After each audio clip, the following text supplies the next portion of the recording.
Gulbenes vidusskola jau 5. gadu piedalās Latvijas Olimpiskās komitejas projektā Sporto visa klase, kura mērķis ir veicināt skolēnu interesi par regulārām fiziskām aktivitātēm un stiprināt veselīgu dzīvesveidu jau no agrīna vecuma.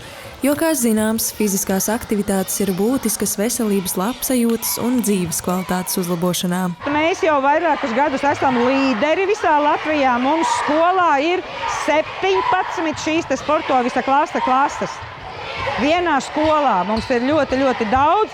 Mums kaut kā liekas, ka tas ir ļoti svarīgi, lai bērni būtu, lai kustētos, lai viņiem būtu papildus kustības un aktivitātes. Projekta Sporto visa klase 12. sezonas fināls norisināsies maijā, Jelgavā. Bet, lai noskaidrotu, kura viena klase no 6, pārstāvot Gulbeni, Rugājus vai Tilžu, iegūs tiesības startēt finālā, tika aizvadītas grupu sacensības 5. klašu grupā. Tas ir ļoti forši, ka mums ir atbalstītāji, klase liela. Es domāju, ka lielu sparu dot mūsu skolotāji, pēc ka viņi mums bļauj visvairāk, vistrakāk un cenšas mums parādīt, ka mēs esam labākie. Ja pat mēs neuzvaram, mēs tāpat esam labākie. Visgrūtākais fiziskais gan jau ka. Arī tie jautājumi, kur finālā, tur jāatbild ar visādiem jokiem. Sacensību laikā dalībnieki mērojās spēkiem dažādās fiziskās sagatavotības un komandas sadarbības disciplīnās, demonstrējot izturību, veiklību un prasmi strādāt vienotā komandā. Viņiem ir stafetes, jau viņi noskrēja, viņi izpildīs fiziskos. Vēl Sporto visa klāste ir ļoti svarīgas arī mācības. 5. aprīlī skolu mācību pārziņi sūta uz Olimpisko komiteju katras klāstes vidējo vērtējumu. Arī tas viņiem ir ļoti svarīgi. Un vēl viņiem līdz aprīļa beigām ir jāveic kāds labais darbs. Arī par to ir punkti. Pasākuma gaitā īpaši tika uzsvērta klases saliedētība, savstarpējais atbalsts un pozitīva attieksme pret sportu. Bet komandā noteikti gadās arī kļūdīties. Kuram visbiežāk? Gan ir puiši, gan arī citas meitenes. Dažreiz sanāk, ka puiši ir tā. Jā, dažreiz sanāk, ka kaut kāda ķibele sataisnē, ka nav tā labi. Tev sanākusi ir kāda ķibele? Jā, man tur vienā vietā, es tur tā kā devu piespēli, es tur pārkāpu pāri beigu līnijai, un man tur tā bija plus 5 sekundes. Šodien, ja? Citreiz sanāk tāds kašķis par to, ka nesanāk.